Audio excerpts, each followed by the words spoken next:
You're listening to the Options Insider Radio Network. For more quality options programs, visit www.theoptionsinsider.com or search for Options Insider Radio Network in your podcast provider of choice. Listeners can also access all of our programming through our mobile app, available in iTunes and on Google Play. Don't forget to follow along with your favorite programs and submit your own questions for the hosts at twitter.com/options. Facebook.com/TheOptionsInsider or via questions at TheOptionsInsider.com. You wanted it, you got it. A radio program that helps teach you options trading inside and out, basic to complex. This is Options Bootcamp. Whether you want to learn how to protect your portfolio, generate income, or even become a master of volatility, the Options Bootcamp drill instructors will break it all down for you. Options Bootcamp is brought to you by NASDAQ. From its inception, NASDAQ has been an innovator and agent of change in the financial markets. It's in our DNA. From the development of electronic trading to our drive to bring enhanced functionality and world-leading technology to our suite of 6 options exchanges, we exemplify customer focus, consistent technology, and streamlined solutions. NASDAQ, tech forward, leading the U.S. options market and continually rewriting tomorrow. Now, let's get you into peak options trading shape. Here are your Options Bootcamp drill instructors, Mark Longo, Dan Passarelli, and Jill Malandrino. All right, everybody. It's fun. It's fun to hear that music again. It has been too long. Yes, it is time. Time for Options Bootcamp, the show where we answer your burning options questions. We explain all of these crazy things called options to you. Maybe you're a basic retail stock guy. You want to dip your toes into those options waters. Maybe you've been playing around with options for a while, but you got some questions. Hey, we all do. It's the nature of the beast. Either way, we got you covered here on Options Bootcamp. My name is Mark Longo from theoptionsinsider.com, as well as, of course, from the ever-exciting Options Insider Radio Network. Coming at you live today, so a little fun surprise, sneak a little Bootcamp live surprise in there for you, so if you can join us live in the chat. We'd love to see you in there. If not, of course, we love all of our podcast friends, too. You know that's how most of you get the show, so don't worry. But we like to give you a little bonus. That's why it's worthwhile to follow us over there on the Mixlr platform. You never know, it's going to be coming at you live during the week. Fun interviews, fun shows like this. All sorts of surprises lurking on that live feed. So if you like your options info delivered directly into your ear holes immediately, Mixlr is the place to go. And of course, joining me, I can't do the show without him. He's like the evil yin to my yang. He's like the dark side to my light. So I had the big Star Wars convention was in town this weekend. So I got Star Wars on the brain. He is, of course, Mr. Dan Passarelli, the maitre d', the man of the hour over there at Market Taker Mentoring. Mr. Maitre D, can I have a table for 2 near the kitchen, please? Right this way, sir. For some delicious options feasting. Are you ready, sir? You got your question answering pants on? Because we got a lot of questions to answer. You ready, sir? Brother, I was born ready. All right, since you were born ready, let's get to it with a little bit of the old mail call. Mail call. Time to look at questions submitted by our listeners.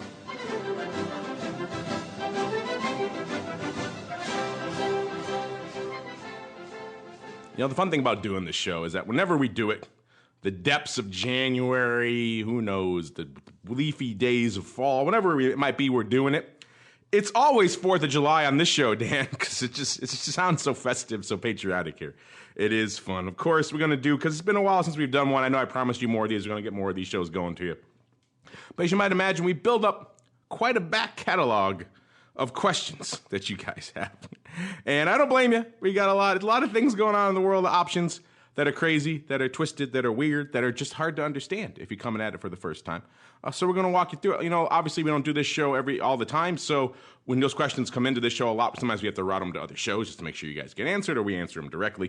But we make sure we route a lot of them back here so you guys can hear it on your show of choice, the original show you sent them into, and also for the listeners of this show, which we know you are legion, can all get some benefit out of it as well. So, all right, Dan, we're going to burn through as many as we can. Let's see if we can knock this this stockpile of mail down to a manageable amount. Let's start off. Here's a good one.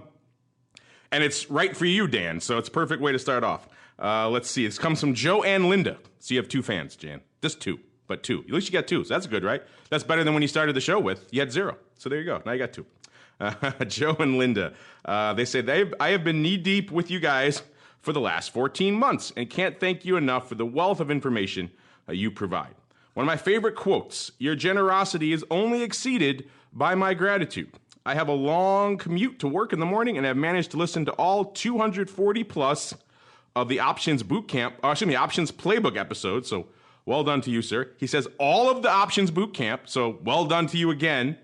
90% of the OIC stuff. If you don't know, listeners, we do a lot of shows with the Options Industry Council as well. Just added a new one called Coffee with Cot, aimed at the advisor audience. So a couple of OIC shows coming out, very educational focused. Check those out if you haven't done so as well. And he says, and he's in and out of the Options Advisors and our TWIFO show, This Week in Futures Options.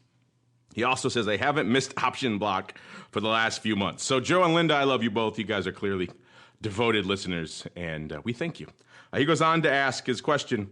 I purchased Dan's Trading Options Greek. Look at this, Dan. People are buying your book. Look at this. I purchased Dan's Trading Options Greeks book and was wondering if he had an audio version. I could easily listen to it on my morning commute.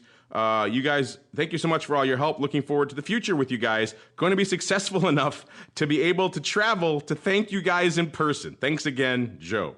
So there you go, Dan. He wants to travel here to Chicago to thank us in person with his options earnings. Not a bad plan, huh? That is not a bad plan at all. I think later on I can tell you about an opportunity to do just that. Oh, look at you teasing.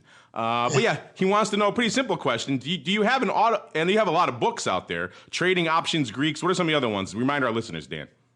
Yeah, Trading Options Greeks is sort of the big one. It's in its second edition, published in simplified Chinese. It's one everybody knows. Also, The Market Taker's Edge is the most recent one. And then I was lucky enough to be a guest and kind of quoted and had a couple chapters in some random books by some other folks who were nice enough to ask me to do that. But is there an audio version? You know, that is a question for my publisher. I think that they have not yet released an audio version, but you should call up Wiley and say, what the WTF?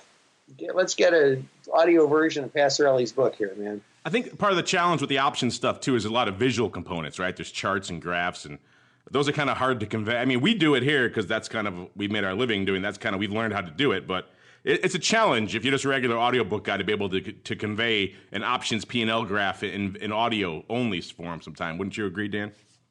Well, yeah, there is that, because I know for sure in both of my books, I say things like, take a look at this chart.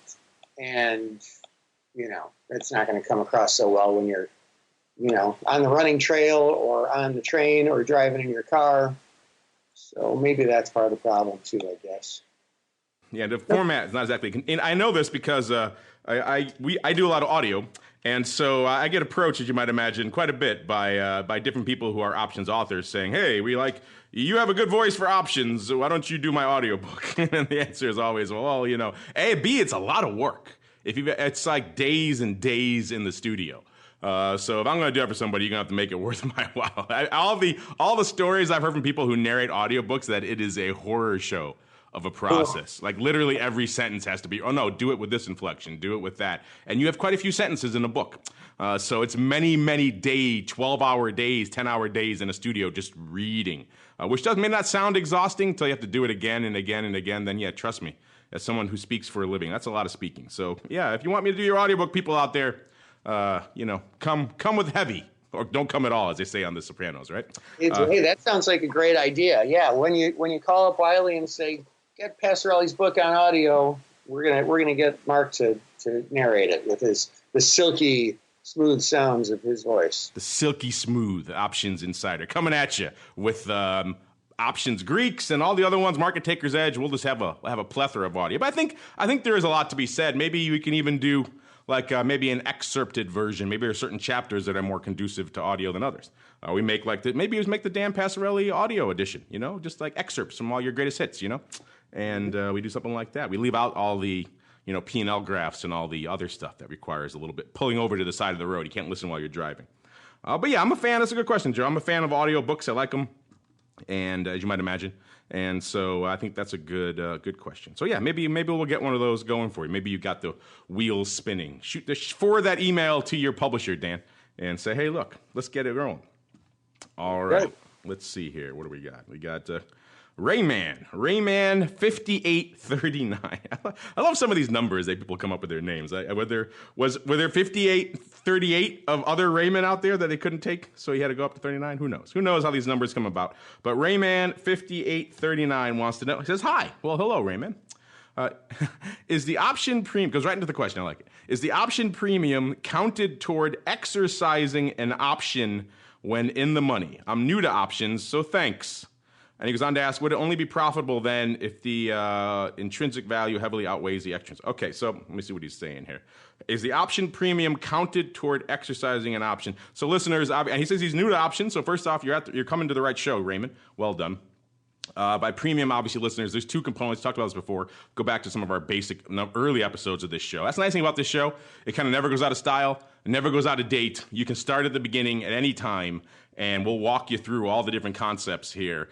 And you don't have to worry about, this just changed. Options are going to pretty much be options for the foreseeable future, unless they make some crazy changes. So all the things we talk about here, like these concepts of intrinsic and extrinsic value, you talk, and premium. Premium, people use premium a lot. They throw it around out there.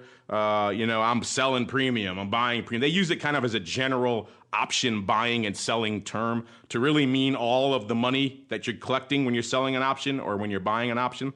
But technically, what you're talking about is premium, is what the name means. It's kind of extra, right? It's above and beyond what you typically have. So that usually the premium actually refers to what is above, extra, up top of the intrinsic value of that option. Remember, intrinsic value, let's say, let's go to the old XYZ. XYZ is trading at $55. You want to buy the 50 call. That's got $5 of intrinsic value. Remember, because there's $5 of value in the underlying. You could buy that call for $5, execute it, or buy that stock for 50 using the 50 call, and then immediately sell the stock for 55 in the marketplace. So there's $5 of meat on the bones. That won't go away. That's intrinsic value. So that's what he's talking about there. Premium is above it. Let's say the option won't cost $5 even. Maybe it'll cost $5.75. So that 75 cents is the premium. So that's what he's talking about. So he's saying if I exercise an option that's in the money, is the premium counted towards? So I assume, Dan, maybe you have a different interpretation of that. I'm assuming what he's saying here is, do I get to keep all that when I exercise an in-the-money option? And the answer is no. That's why everyone says don't ever exercise your options early, except for that one moment where it makes sense, which is exercising a call early to capture a dividend. And how do you know when that's worth doing? Well, because you do some basic math. You take that premium. And by the way, if you confuse what the extrinsic value of your option is, it's pretty easy. You look at the other side of the options chain. So in this case, we're talking about in-the-money calls. So if the call's in the money, guess what? The put's out of the money. So the put is nothing but intrinsic value. So look to the other side of the chain. Let's say in this case, the put's trading 75 cents. Hey, guess what? I got 75 cents of fluff, of extra, of premium on this strike. And that's exactly what you're going to lose if you exercise it. Because you exercise it, that means you're getting exactly the intrinsic value, getting exactly that difference and no more. So it's like you're selling that money, that option. Effectively, it's what you're doing is you're selling that option for parity. And that means you're doing worse. If you could sell it for $5.75 in the marketplace right now, why would you sell it for just $5 even by exercising it effectively for $5, only the intrinsic value? So that's why everyone says don't do it. Obviously, the scenario, let's say you want to capture a dividend with that call. Let's say the dividend's $1 and that premium in the put's only 75 cents. Well, guess what? Then it's worth doing. Then you could exercise it, lose that 75, but you're making $1, so you're actually making 25 cents. So that's the only time when it's worth exercising the option early. Otherwise, it doesn't make any sense. Unless you have some weird aberrant scenario, you need to do it. Or sometimes some people have put forth this, which does make sense, and it does happen rarely. Very wide spreads, so you can't really even reliably execute in the middle sometimes. And so usually the midpoint will be somewhere around that parity usually. So maybe exercising could actually get you a better fill than if you sold it in the marketplace. So that's an extreme example, but it can happen. Illiquid names. But other than that, really at capturing the dividend. So he asks again, would it be profitable only if the intrinsic value heavily outweighs the intrinsic? Well, you're losing whatever extrinsic you have is gone. So long as you're okay with that, if it's only like a penny, whatever, if you're deep in the money, there may not be a lot of extrinsic, I should say, value on that. It may just be a couple of cents, in which case it wouldn't be that big of a deal. But in general, I don't know, Dan, this is probably a confusing question, I'm sure, for a lot of people who come to you guys at Market Taker. They think if they exercise an option, they just get all that money, right? They get all that juicy premium, when in reality, they lose a good chunk of it. Yeah, I mean, to me, the best way to think about it, part of the benefit of doing a show with Mark is that he just really likes to talk for a really long time. So I get time to think about my answer. I set you up, dude. Right. So yeah, to me, the best way to think about it, I like to try and break things down into, like kindergarten examples, nobody likes to waste money. And when you exercise an option, you take the money the option's worth and just throw it away. But in the right case, that's okay, right? Because an option is worth whatever price the option is, like you look at your trading screen, whatever price it says there, I mean, that's effectively what it's worth. I mean, we can fine tune that statement, but it's basically right. Yeah. So if I exercise it, I lose that. But the reason it's worth that is because, if it's a 50 strike call that gives me the right to buy the stock at 50 and the stock's at 55, it's worth $5 because I can get $5 if I exercise it. So basically all I'm really doing is exchanging one item of value for another item of value. I'm exercising this call that's worth $5 and, throwing away $5, if you will, but I'm getting a stock at 50 that I can immediately turn around and sell at 55. So, I mean, it's worth $5 of profit, instant profit to me. So, to Mark's very good point, as long as there's not time value, it doesn't matter. You're just exchanging, one unit of value for the exact same unit of value, just in a different form.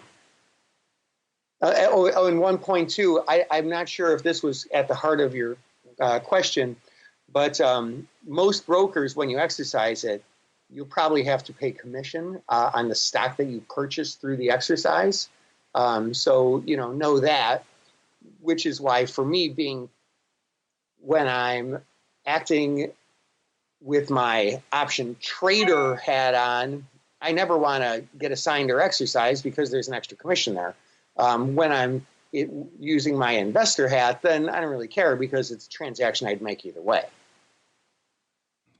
Well said, sir. All right, let's see what else we got here. Related question. This comes from Thomas Weber. He wants to know if I am short a deep in the money call. Everyone's got deep in the money calls in the brain today, Dan. If I'm short a deep in the money call in SPY, and he puts in parentheses, a delta near 1 or 100, depending on what your chosen vernacular is, listeners. What are the odds I will be assigned before Friday expiration? Since I answered far too lengthily on the last one for your taste, Mr. Dan, I'll let you go first. You go crazy. What do you have to say for Thomas here? A related in the money call exercising early question, Dan.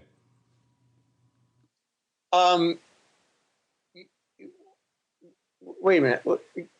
Can you read the question as is just one more time to make sure I understand exactly where he's coming from? If I am short a deep in the money call in SPY, and he puts in parentheses a delta near 1, what are the odds I will be assigned before the Friday expiration? So he's asking about effectively what are the reasons why you would exercise a call early, right? Why would you get assigned on one early? Oh, right. Yeah, this has a little something to do with, at least indirectly, something Mark brought up earlier. So this is actually a pretty insightful question. I think this is going to be really helpful to our listeners. It's helpful, even though you're never going to be a market maker, you're never going to trade like a market maker because they just do something completely different that's not relevant to your style of trading if you're not a market maker. But it's helpful to understand exactly what they're doing and why they're doing it. So when a market maker trades an option, he delta hedges, he or she delta hedges it immediately. So because delta is basically your biggest risk, so they get rid of their biggest risk immediately by buying or selling shares of the underlying. So in the case of if a market maker buys a call, which means you sell a call, so the market maker buys it from you, what they do is they short stock. If a market maker buys a put, meaning you would sell a put, the market maker buys stock. Okay, so then basically they just take an offsetting position to offset the delta in the underlying. So let's look at this backwards. Let's talk about the puts first, which you didn't ask about, but let's talk about them first. If a market maker buys like a really deep in the money put 100 delta and then they buy stock 1-to-1, if it's a big position, they might be buying a lot of stock. Well, guess what? Market makers trade leveraged. The rules that are set up for them allow them to buy stock in a very leveraged way, much more leveraged than you or I could. And so they effectively are borrowing money. Even if they got a lot of money, there's opportunity cost. So either way, there's an interest rate associated with it. So they're paying interest on that stock. They don't like to pay interest on that stock.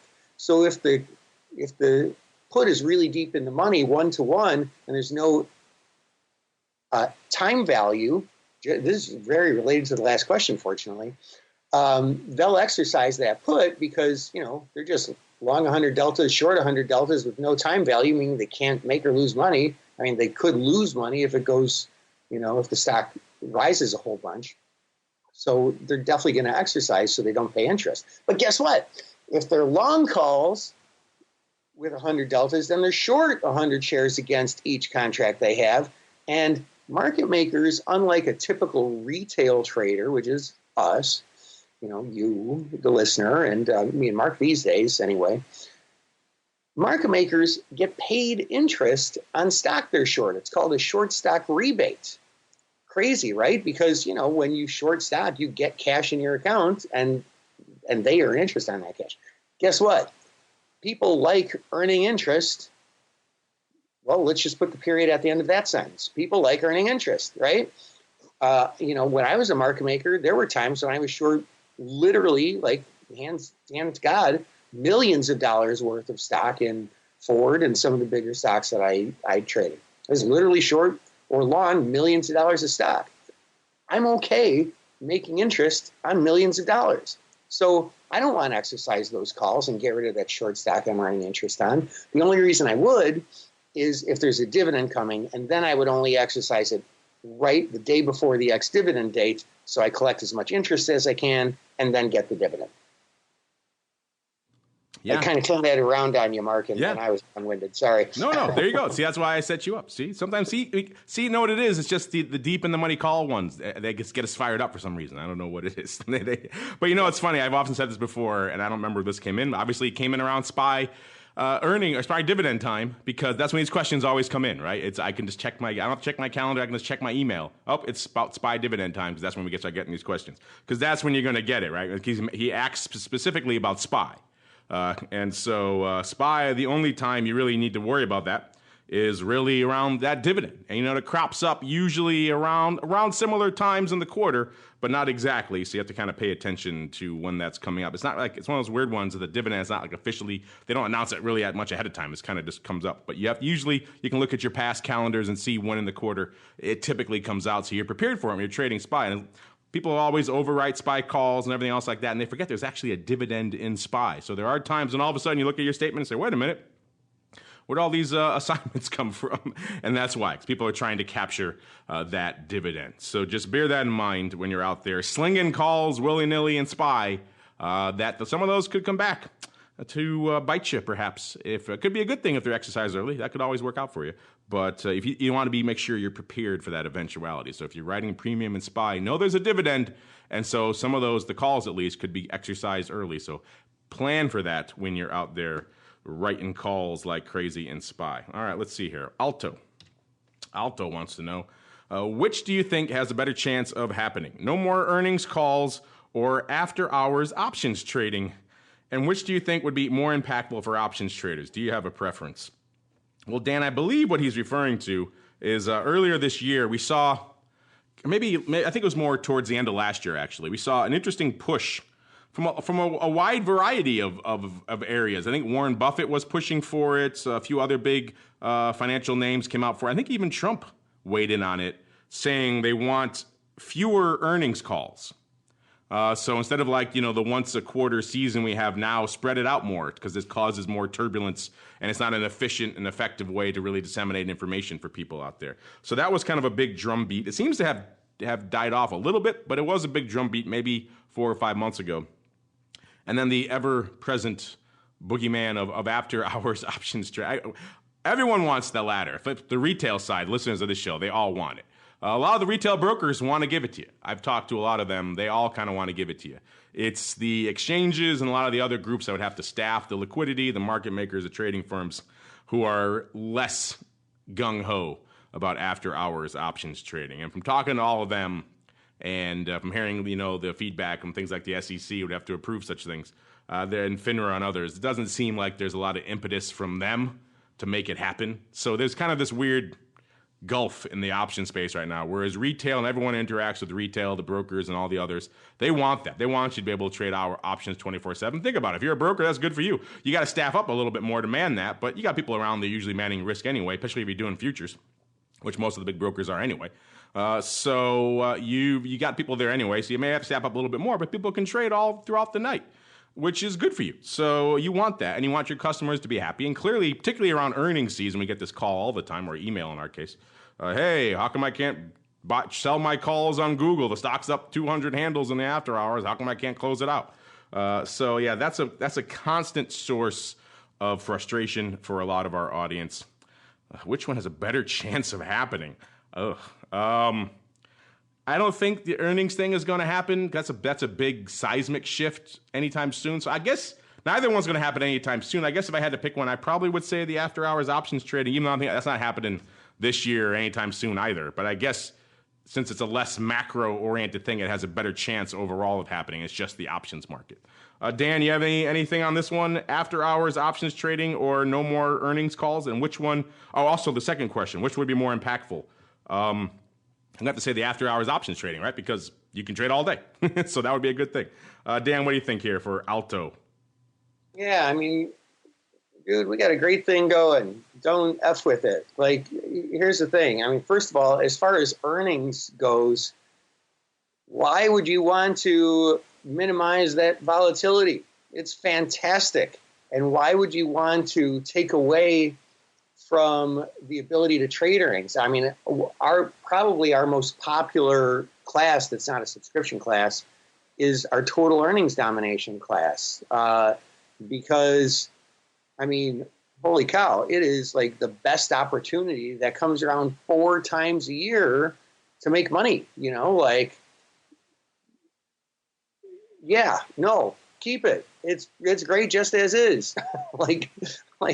I love trading earnings with the total earnings domination system. Don't F with it. It's like saying, I mean, and then, just talking about market volatility in and of itself, you're option traders. How do you think you make money? That's like, that's like saying, it's like if you're a salesman, it's like, oh, hey, take away my phone so that I don't have to call all those people. I don't like opportunities to make money. That's stupid. Yeah, it's an interesting one. But yeah, I don't think, unfortunately, or maybe fortunately, depending on your perspective, depending on where you are in the space, I don't think either one's happening anytime soon. But yeah, I'd like to see a little more options, pun intended, for our trading audience to be able to trade more throughout the day and night. I mean, obviously, liquidity would be an issue if there's lots of things like that, but maybe it's a bit of a... Oh, sorry, Mark. I have one more thing to say when you're done. Sorry. No, go ahead. Yeah, but as far as the other one,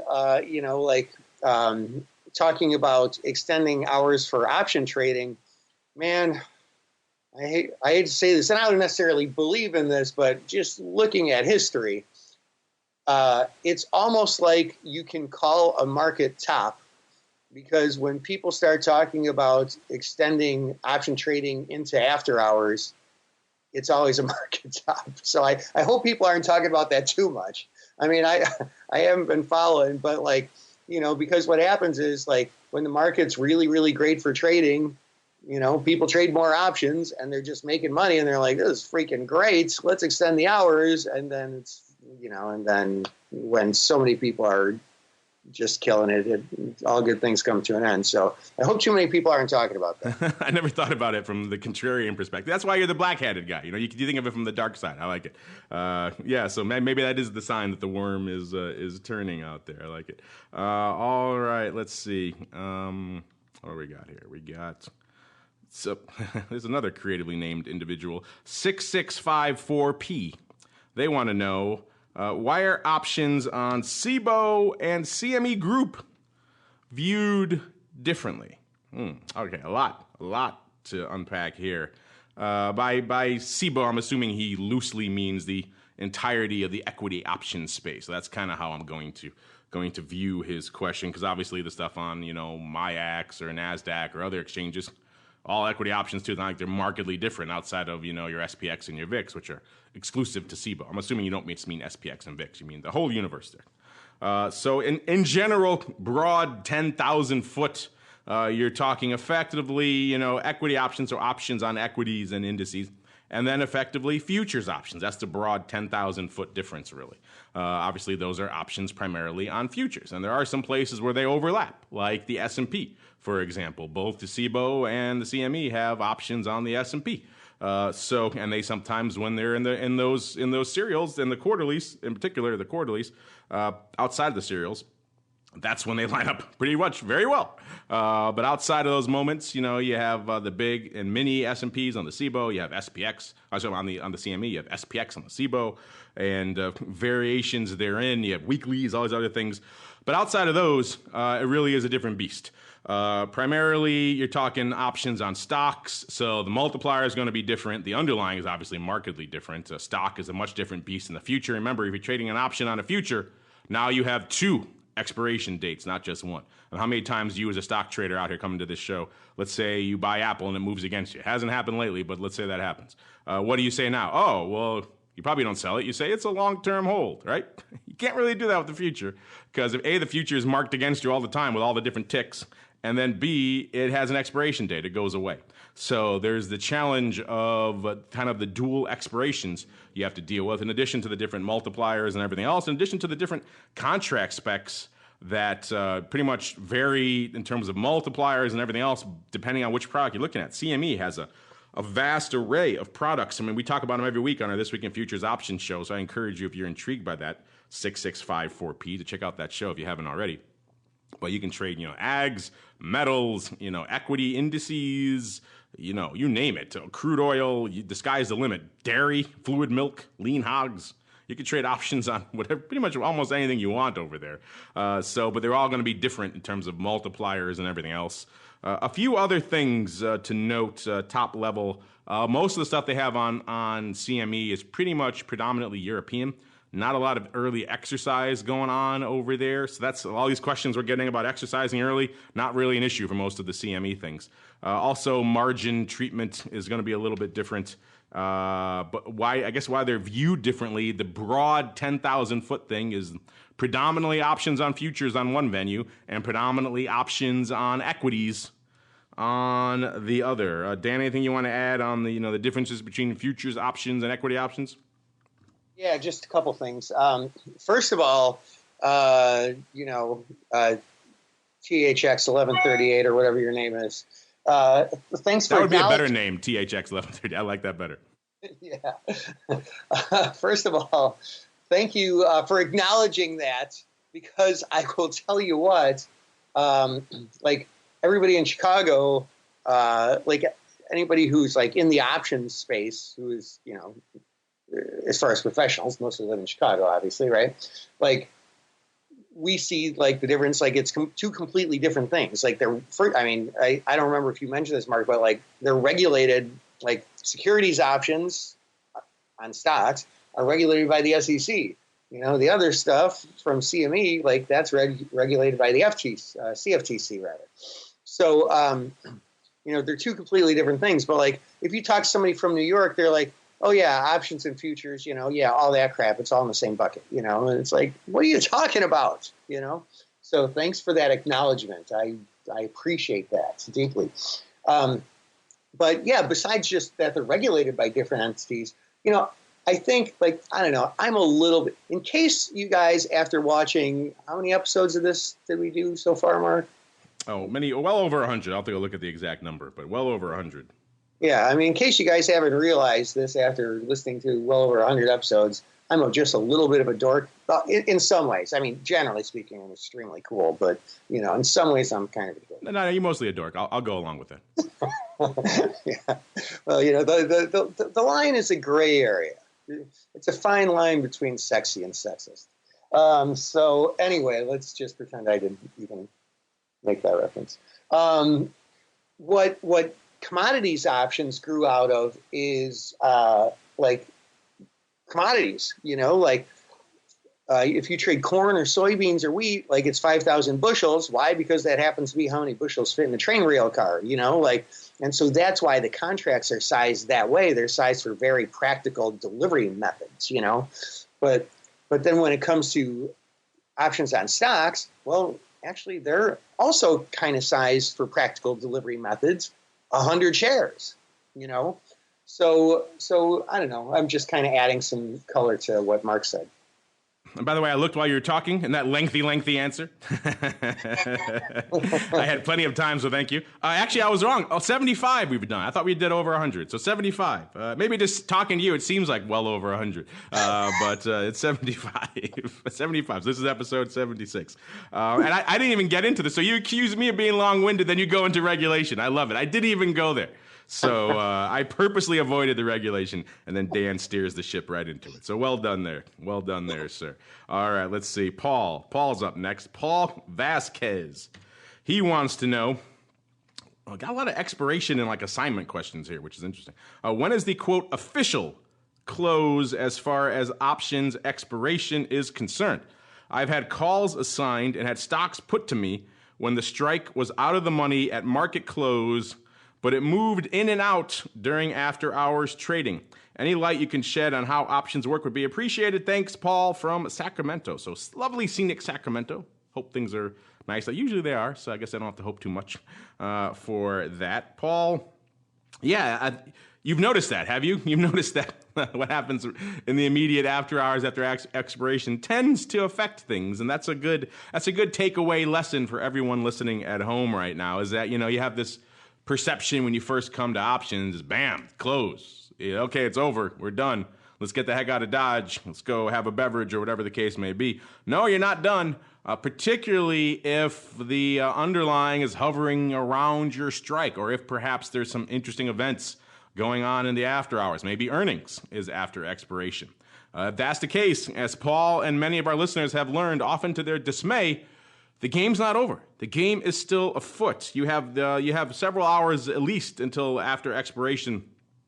And again, it kind of depends on the mechanics of your broker with the exact specifics you have. But usually you have that window of typically, let's just call it 3 hours for just clarification's sake. It's gonna ebb and flow depending on how you do it. But in general, around that time frame in which things can happen in the underlying. And savvy people are out there watching that, and if they see the stock starting to rally, let's say our old friend XYZ, let's say it's around 54 again, and it closed at 54 even, but there's earnings in the after hours, after expiration, or after expiration that same day. And so you think, you're short the 55 calls, okay, I'm done. These calls went out worthless. I'm going to go and do something else, or go pick up my kid or have a beverage, whatever the heck the case may be you do after the close. And then you forget about it and walk away. And then you come in the next day and the stock's 57 after earnings. And you say, wait a minute, what's this where I'm short a ton from the 55 strike? It's because someone was watching that in the after hours and the earnings was announced. Let's say the stock gaps up immediately after the close within the next half an hour or so. And it gaps up to 56. Guess what someone's going to do? They're going to exercise those 55 calls they have sitting there because they're no longer worthless. The stock is actually above it. They may have gone out worthless, but that's not where the game is. The game is not done yet. So they exercise, though, buy the stock at 55. The stock's now at 57 in the after hours, so that's obviously a profitable trade for them. You, meanwhile, weren't paying attention. Hopefully you weren't naked short those calls. Hopefully you had them against something, your stock, because then guess what? Your stock's going to go away. So you might come in the next day and be like, wait a minute, I'm flat all of a sudden. What happened? Oh, my calls got exercised, and now I have short stock. I had long stock. It all got wiped out. So a lot could happen there if you're not prepared for that. Which is why you definitely need to pay attention in those few 4 hours. Unless the stock, your strike's way away and they have no relevance really, then you can kind of not worry about those. But this kind of goes back to a lesson we've said many times, and I'm sure Dan will reiterate it when I toss it to him. But this is the lesson we said many times on this show. You don't have to worry about this stuff if you close your positions out before expiration. People will always ask, why do we always beat that drum so hard? That's why. For stuff like this, for the unknown unknowns that lurk out there waiting for you if you're not prepared. If you close stuff out ahead of time, guess what? None of this stuff's going to matter to you. You can go off and have your beverage, pick up your kid, whatever you want to do, free and scot-free, carefree, having a good time because you did the right thing. If the people who don't, they're the ones who get caught up in this. All right, Dan, now I turn it over to you. So what do you have to say about, I'm sure you've had a lot of questions about this. People come into MTM. What happened, dude? I'm short all these shares now. I thought my calls went out worthless. What happened? Yeah, well, one thing, I would say the most important thing that Mark said is it's have a beverage or pick up your kid, not both. Yes, not both. Preferably not both. Right. And not while driving, certainly. Yeah. It's funny. Yeah. The OCC has their own specific cutoff time for like final, but your brokerage firm has a cutoff time somewhat before then. So call them and make sure you know. And just like Mark said, the pros are always watching. Here's a funny story about that. Like anything can happen after hours. That's surprising. And there was one time when I was, this is down when I was in the pits, I was short a bunch of these calls that were right at the money. And, you don't like to be short calls because you have pin risk, and you don't like to be long calls because that's the fastest decaying. So there was a guy in the pit who was long a bunch of them, and he needed to sell them. And I don't know, I kind of wasn't thinking, he's like, yeah, I've got some calls to sell, do you want to buy them? I go, yeah, buy them. And I was short, like, I don't know, it was a long time ago, I forget, maybe like 38 of them. And he had like 70 or something. And so, like an idiot, I said, buy them, which means I'll buy all of them. And so I bought extra, and I'm like, oh, well, I just went from having a problem of being short to the problem of being long. I'm an idiot. This really sucks. And so what happened is total coincidence. I mean, I don't know what's going to happen. I can't see the future. But right after the market closed, the stock rallies up, and so I ended up making a bunch of money. And he was all pissed off at me. He's like, what the heck? I'm like, I didn't, first of all, you crammed him down my throat. Let me guess, he tried to bust it afterwards. You didn't want that, right? Let's bust that. We didn't do that. Right. Oh, and one more thing to interject. You said you were in Sacramento. Before I forget, in like a week or so, I'm going to be in Sacramento, Rancho Cordova. I'm having a free presentation. Mark, do you mind if I throw in a quick little pitch for that? Go right ahead, now? do your plug. Okay, you can go to join.markettaker.com/SanFranPrez, like for presentation. So join.markettaker, 2 T's in a row, no S. Join.markettaker.com/SanFranPrez and register. It's a free presentation. I'm doing a couple out in San Francisco area, the Bay Area, and also a couple in Sacramento. So please join me in person. You're like the third person I've talked to in like the past week who's going out to like that area of California to do it must be like options clubs out there, or usually particularly Southern California, not so much the San Fran area, but you typically the Southern California is like an options wasteland. Like there's nothing going on there from an options perspective. But it sounds like California becoming interesting fertile ground there for some options education. So check it out, Mr. P's work. Good question, Paul. Maybe Paul, you should show up if you hear this in the next week or so. All right, next up we got, by the way, we got in the chat here, we got Mark Brandt, longtime listener. He liked your reference to THX there, Dan. He says, great movie, Lucas's USC thesis film. Yes, that's THX, what was it, 1138? Something like that. It was 138, something like that was the name of the movie. But yes, he picked up on your reference there, Dan, so well done. Let's see. Another creatively named person, LL6. Why did mini options fail? Are they done for good? How long do you got? But yeah, in general, the failure of mini options ranks up there for me as one of the more surprising developments. I've been around this space for a while. We obviously interact with a lot of different aspects of the options world: brokers, traders, exchanges, you guys out there in the audience, the professionals, retail, all of the above. And when minis were in the lead up, when they were coming, when they were looming on the horizon, it was everybody universally across the board, all different aspects of the space were super excited about. This was going to be the thing. This was going to be the next hot thing. Forget VIX, forget all these other things. Minis, baby. Minis were where the action is, because remember, back then, Apple threatening 700. No one could afford to touch it. So the notion of having something that could let people trade more Apple, which is what everyone wanted to do, as well as I think they were talking S&P and maybe some gold and a few other things to start. They had 5 names they were going to launch at the start. That was going to be a great thing. Everyone was super excited about it. There's going to be more to come. And then they launched and kind of immediately withered and died on the vine. And the reasons for that are many and legion. But I think because of that enthusiasm, everyone saw it as kind of almost a guaranteed success. And so they really kind of went at it hard from trying to milk it. Exchanges charged full exchange fee, even though it was effectively a 1/10 size contract. So people are not stupid. Market makers were a little leery of this thing to start off with because of the full fees and because they're always leery. They've been decimated. Their ranks have been decimated. So they made those markets kind of wide to start off with. So they weren't really bringing their A game in terms of tight markets. And then the brokers said, hey, everyone's going to love these. Let's just charge full freight and pretend everyone's an idiot and not realize that they're getting a 1/10 size contract for the exact same price as a regular size contract. So you, as the customer now, you're coming in, you're looking at these things. They cost the same amount to execute. They are much wider. So from a transaction perspective, in terms of the actual execution bid offer, you're paying a lot more in terms of width. So to get a tighter market, you actually got to step up to the big contract. So you're getting screwed on the commissions, you're getting screwed on the actual execution, and you're getting a smaller size contract to boot. Why would you touch them? And the answer is you wouldn't, and no one did. And after a few months, everyone said, well, we kind of screwed this up, and they kind of shut them down. So that's kind of in a nutshell why they failed. Everyone kind of got greedy, got a little stupid, got a little bit ahead of themselves, and the market makers don't really have the bandwidth they used to adapt quickly to new products the way they used to. So they started off pretty wide. And again, probably some blame could be laid there too. They probably could have come in a little bit more aggressively and tighter. And then I think the final nail too was Apple split, right?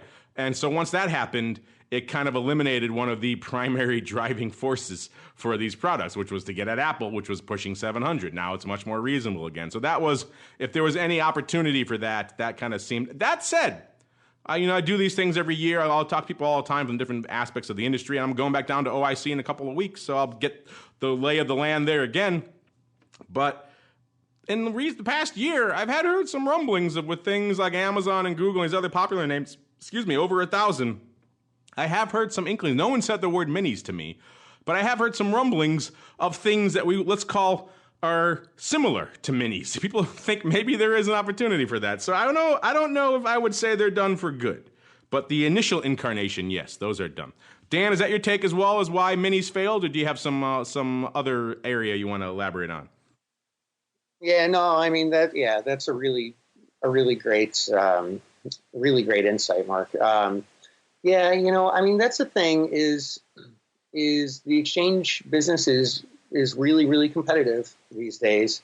And exchanges have to keep innovating new products, which in a lot of ways is very, very good for the consumer. I mean, in some ways, maybe, in some ways one could argue maybe not, but in a lot of ways, I mean, that's exactly why we love capitalism, why you want competition, is because when companies compete against each other for your business, they're forced to innovate.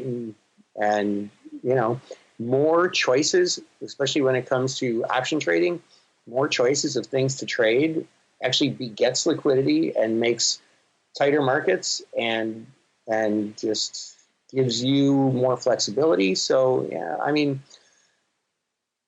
I just hope the exchanges keep trying new things, and I'm sure they will. And, some of them are going to fail for whatever reason. And when they do, that's okay. And when they don't, then great. We just have more tools at our own disposal. I'm going to go out on a limb and say we see something mini-esque again in the future, and before we see after-hours options trading. I'll put that caveat on there as well. So I think I've heard enough rumblings, and I've said people, does that mean you're talking minis? And they're like, oh, well, I don't know. So they get a little scared when you say that to them. But there's enough of that out there lurking, and enough names that are at lofty valuations now to maybe we are ripe for the next iteration of minis. Good question. All right, here's a savvy listener / watcher of the cover art of this show. Niels wants to know, why is the logo for this show blue? Good question. Lots of our cover art usually involves our logo in some capacity with some of our other logos and imagery from the different topics we're talking about, but usually it's some variation on our logo, so they keep the color usually in keeping with ours, which is a nice, deep, quality blood red. So a lot of that is red. You're right. A lot of our cover art for our network is red. This show was blue. Let's see, for a couple of reasons. It actually started off, this show has evolved in several ways in the early days. In the early days, we launched it with a firm called Zecco. So it was actually, the cover art was actually kind of a gross kind of pinkish purple, which was kind of in keeping with their colors and branding. We were kind of mixing it up a little bit with this show.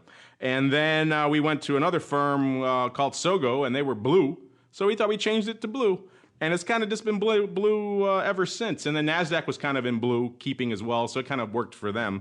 But this show has kind of evolved a little bit in terms of the cover art and how its design was. So that's kind of why it's blue. It's just a legacy. And we kind of liked it. It stands out a little bit in terms of our other shows. And we know you guys like the show as well. So it makes it easy for you guys to find kind of visually amongst the panoply of offerings from our network. But we have a couple of blue shows, actually. Playbook, which is blue because of the old Trade King branding, now Ally Invest. Also blue, and also the Options Playbook that is based on is also blue, so that one's blue as well. Also the OIC's Wide World of Options, also blue, because that's the color they go for. So yeah, there's a few blue shows on our network. Dan's old daily show, Options News Rundown, it's got some blue cover art as well. So there's more than a few blues, yeah, this one, that's why this one is blue. All right, let's see. We got time for at least one more here. We've been answering a lot of questions today. This has been fun. Radhawk. We want to know, is the spread delta just the difference of the deltas on the two options? Dan, walk our friend Radhawk and our listeners through spread pricing and spread deltas 101, sir. Sure. Short answer, yes. But let's kind of qualify it just so that we make sure we're giving a really, really accurate answer. Like me, and I don't know how Mark looks at it, I'm probably the same way I do, but maybe not, I don't know. Like I just look at it as if I'm buying one call and selling another call, those are two offsetting positions. But some people who kind of like learn it from learning the math and, learn it from more the retail perspective, look at it as, well, if I'm buying a call, I have a positive delta, and selling a call, I have a negative delta, which, by the way, is saying the same thing I just said. But then I guess technically, really, what you're doing is combining the negative with the positive. So technically, adding them together, really, adding a positive number to a negative number. We're really splitting hairs, but the reason why I'm getting like really, really nitpicky is because like if you buy a straddle where you buy a call positive delta and buy a put negative delta, when you combine those, they offset each other, to create a smaller number. So, think about it however your brain works, but you're just basically combining the two deltas, if that makes sense. Yep, pretty straightforward there, Radhawk. Just kind of, you're buying one, selling the other. So, take one, subtract from the other, and you're pretty much good to go. If you want to get into the weeds, check out Dan's courses and, of course, his book of the Options Greeks to get more into the nuances therein. All right, let's do one more here, Dan. Let's end on this one. Interesting name, too. Jack Tam. Let's go for Jack Tam. I like that better. Jack Tam wants to know, is there another exchange educator out there other than the SIBO Institute? Another astute listener. And the short answer to your question is effectively no. It's pretty much SIBO Options Institute is the last of the Mohegans when it comes to exchange-sponsored, exchange-focused, call it what you will, exchange-centric education. That was not the case a while ago. Every exchange, when they launched, they thought they had a mission, a mantra to educate the public out there about options. So they all had an education arm. ISE had one, all the big institutes had one, big exchanges had one. Then one by one, they kind of all went away as the exchanges migrated to for-profit companies with shareholders and analysts. And all of a sudden, they're all like, why are you spending all this money educating them, our people, on them options? And so that's exactly what they all sound like, by the way. Apparently, all the analysts are hillbillies. So they, one by one, shut them all down. And the SIBO is last of the Mohegans now in terms of that, which is a sad thing. We've seen some efforts at this. We had NASDAQ on this show, obviously, for a while, so they paid some lip service to education. They have Jill over there doing interesting stuff, but that's mostly interviews with fintech firms and things like that rather than options-oriented education. So they're spending money on content, but a little bit different type of content than maybe what you're looking for. Short answer to your question is it pretty much is just the SIBO, which I think is a sad, and I've held the exchanges to task. I did a panel recently, not too long ago, at a big industry event, and I kind of lambasted them a bit for saying, you've all kind of washed your hands of this, and you left it all to the OIC to do all the heavy lifting, whereas, meanwhile, you guys need to get back in that game. So hopefully we'll see more of that. Not just because it's good for my business to have more people out there talking education, but it's good for you guys because more people should be out there. They can't just take it for granted that and leave it all to the brokers as well. You guys do this. We're not going to do this. The exchange, especially look at an exchange like NASDAQ. They have 6 options exchanges. I think they have a compulsion. They should be at least to want to get out there and spread the gospel of options. Or maybe ISE, or I should say ICE with 2 exchanges now. They should get out there, or others like that. Actually, so there's a lot of different large exchange groups. SIBO at least owns multiple, so they get out there and educate. But Dan, you're a former exchange educator at the Options Institute of all places. Has the death of that kind of made you sad, or maybe I guess for you maybe that's a good thing, right? Because it opens up opportunities for you, right? Yeah, I guess, yeah. Hey, don't get me wrong. I would rather people come to me to learn, but I will never understand why the exchanges abandoned teaching people how to better use their amazing tools. Like, holy cow. It's called marketing is really what it's called. Like, why would you not tell people about your product? To me, it doesn't make any sense. And even the CBOE, they still have the Options Institute, but it's kind of a shell of what it used to be. It's really unfortunate. Yeah, it's no longer the towering entity, the bastion of education that it once was. A lot of their best guys, Russell and others, that have moved on to other things. You're right, and they haven't really replaced them. There's been issues over there as well. But at least it still exists. It has a chance to once again have a resurgence. But for the other exchanges, it's unfortunately the end of days from an education perspective. That music also means, unfortunately, listeners, it's the end, at least, of this show. But don't worry, we'll be back doing more. Just from the volume of your questions alone, you can keep us busy for quite some time. We know you guys love it. We want to get this show back out there. Hey, we've been out there. We've been beating the drum saying, hey, anybody want to sponsor an education-oriented show? Unfortunately for you guys, the answer from the industry is they don't, as we just talked about, they don't really care that much about education anymore. But don't worry, Dan and I still do. So we'll be out there educating you folks. And Dan, if people want to get some of that tasty in-person action with you, whether it's coming up in California or maybe on some of your retreats and other things, where should they go? What should they do, sir? Yeah. For the people who live out in California, again, come and see me next week in NoCal anyway, around the Bay Area or Sacramento.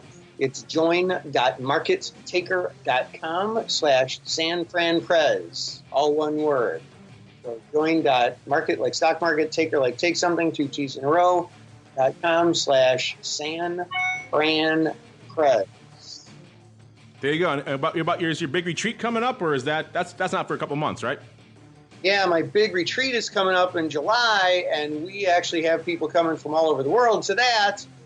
We actually we used to try and keep it small, and we're still keeping a little bit small, but it's going to be closer to 50 people this year as opposed to 25 like we kept it the past few years. So that, no matter where you live in the world, you can travel because that's a 3-day event with really intense training, and that's markettaker.com/winecountry.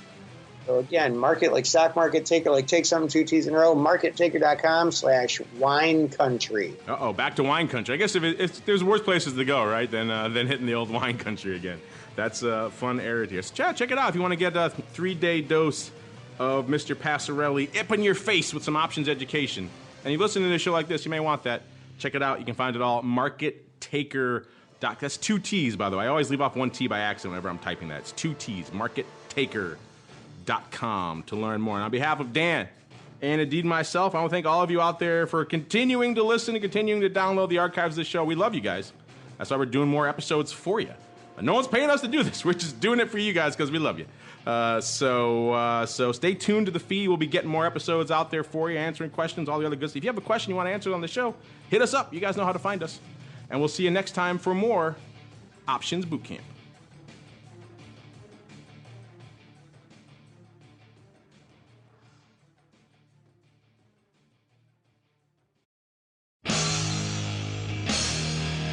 The preceding program was a production of the Options Insider Radio Network. For more quality options programs, visit www.theoptionsinsider.com or search for Options Insider Radio Network in your podcast provider of choice. Listeners can also access all of our programming through our mobile app, available in iTunes and on Google Play. Don't forget to follow along with your favorite programs and submit your own questions for the hosts at twitter.com/options, facebook.com/theoptionsinsider, or via questions at theoptionsinsider.com.